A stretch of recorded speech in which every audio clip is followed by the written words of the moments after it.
And because there's so much unpredictability and there's so much that is just way over my head, way over my intelligence level, we bring on someone who's actually qualified to talk about this. Adrienne Lawrence, a legal analyst. You've seen her on ESPN and ESPN Radio. Adrienne, thanks so much for waking up there on the West Coast and joining the Cam Rogers Show. How are we doing?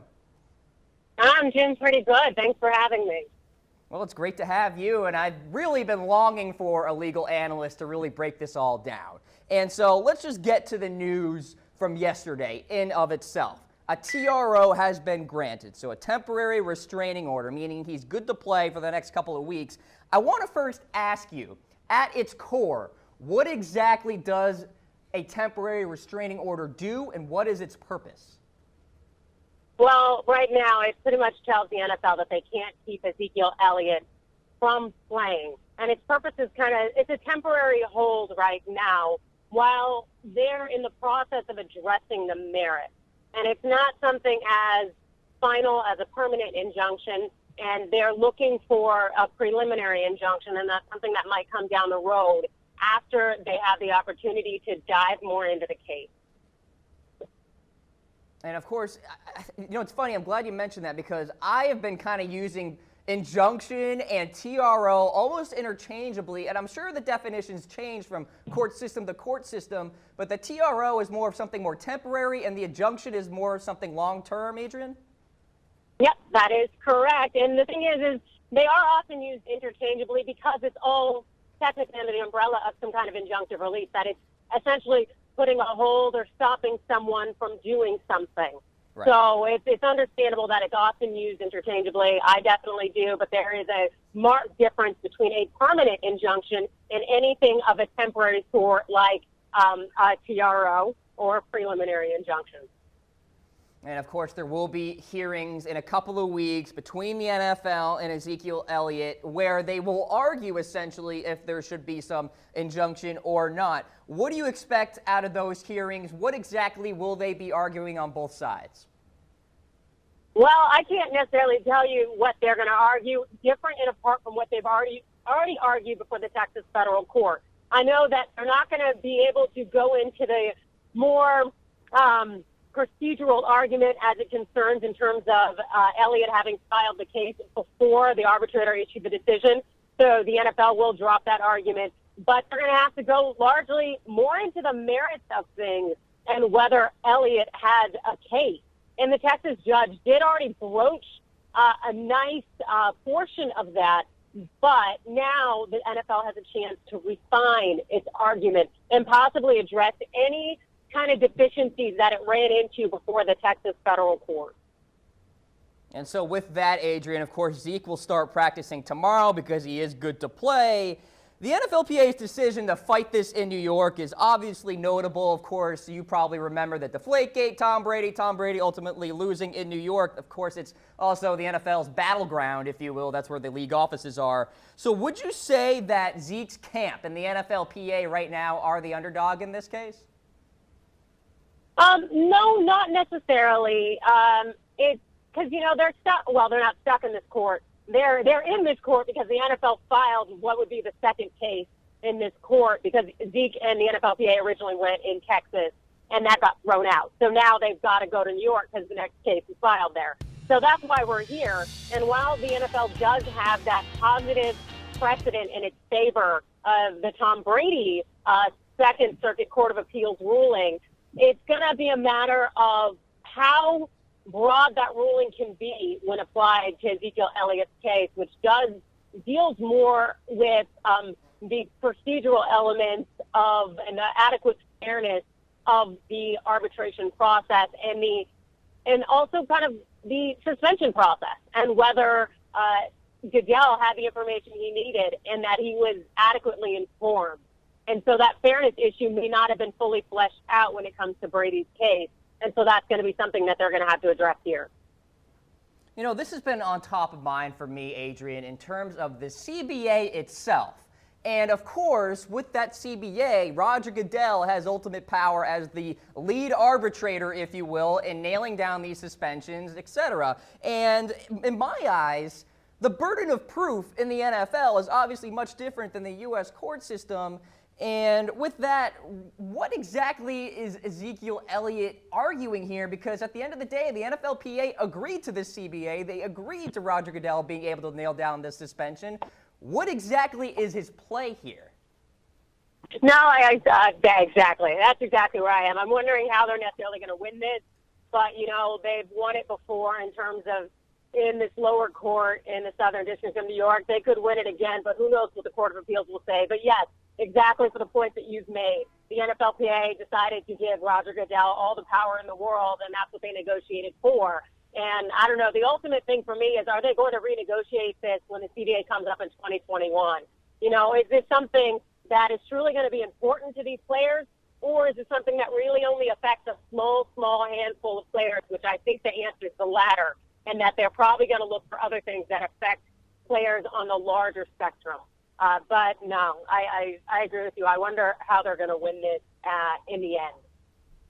And of course, Tom Brady did not win it in the end. That case seemed to drag on and on and on. So here we are with Ezekiel Elliott, and I want to ask you, the timetable in your eyes, where do you think this is finally going to be resolved? Could we be at a point where, you know, let's say the NFL actually wins and Zeke just gets suspended for the beginning of 2018? Could this drag on just as long as Deflategate, if not more? Oh, yeah, absolutely, especially now that we're in an arena where we have a TRO, and then we still need to do the preliminary injunction dance. And if he ends up getting that, or even if just the case continues to go on, it's just, you know, this is a relatively unfortunate aspect of our court system. It is a process that takes time, but you do want justice to be done. And so if it's a requirement that it take a little bit longer and drag out longer than the season, then that's what needs to be done. And we could end up into next season without question, but I know the NFLPA is certainly going to fight this. And it's certainly so that the NFLPA is going to fight this to the bitter end, but so will the NFL. And I want to ask you about what the NFL is really trying to do here in terms of laying a precedent down with the domestic violence issue that has gone on a couple of times in the NFL, Ray Rice, Greg Hardy, etc. It seems like the NFL is really trying to get it right this time, trying to be consistent with their suspensions. Do you think that this case is kind of indicative of that? The NFL finally really wants to nail down this precedent of, hey, if you commit domestic violence, there will be a 6-game suspension. And it seems like the NFL is really fighting hard here. I think that is some of it. I think the NFL doesn't want to be in a position where it looks like it's treating different players differently. And so that's why we saw with Josh Brown all of a sudden getting hit with a 6-game suspension after he had just gotten the 1-game suspension that was slipped kind of under the carpet. Everyone was just like, you know, we're going to keep this on the hush-hush. And so I think that's what they're trying to look for, to make sure there's some parity.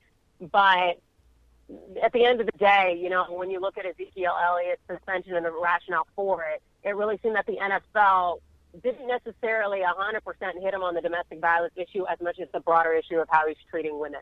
From, you know, pulling down the bikini top and getting into these multiple instances, it looks like the NFL had a broader reason for punishing him. And I think that that's what it was largely focused on in his case, that it was just a culmination of things and not necessarily just the one woman's statement that he had assaulted her.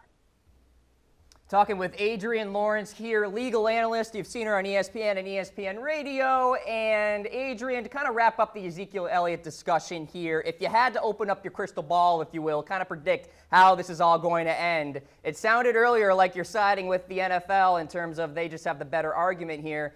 Do you think that's what's going to happen? Zeke's going to get that suspension?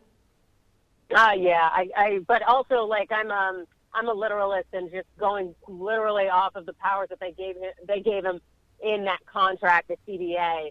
I think just the plain reading of it, that you have to defer to Goodell and his judgment and his decision, and that's essentially what that's what the players bargained for. So yeah, I think at the end of the day that he should end up winning and the NFL should win. But it's the court system. You never know what's going to happen.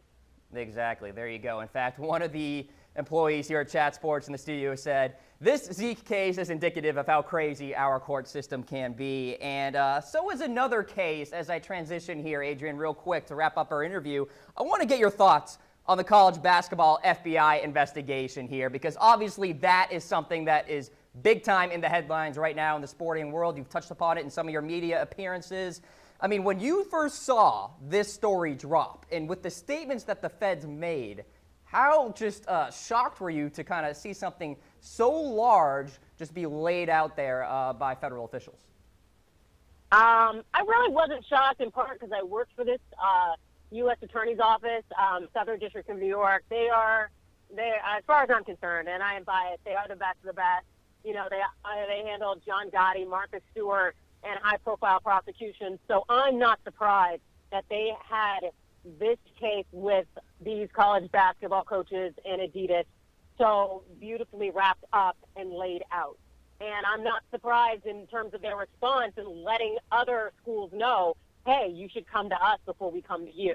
And also everyone apparently knew that this was going on in the college basketball world.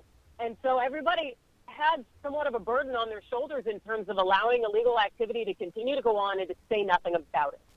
And we're seeing a lot of that come up now in society with things that have happened behind closed doors. For instance, we just saw in Hollywood with the sexual harassment, sexual assault coming to the surface.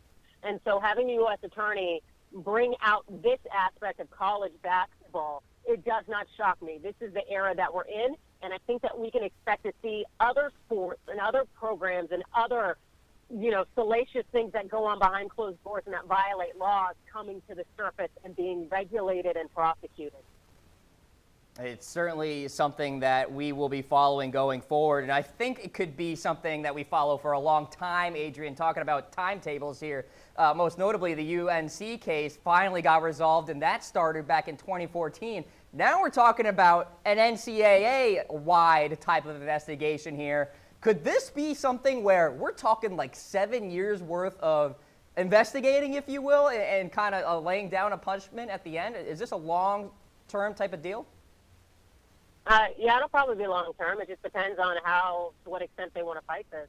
Because usually people will go ahead and roll on other people and make some kind of settlement or deal so they can go ahead and get on with their lives, maybe do probation, maybe do jail time. That, and a lot of people don't have the money necessarily to pay for the legal fees to go years and years and years, and because it'll be hard to get employment during that time when you're being investigated and prosecuted. So it could go a long time. And there you have it, ladies and gentlemen. Adrienne Lawrence, legal analyst, and Adrienne, of course, waking up with us on the West Coast. Adrienne, really appreciate you coming on the program. Great insight, and all the best to you. Thanks so much.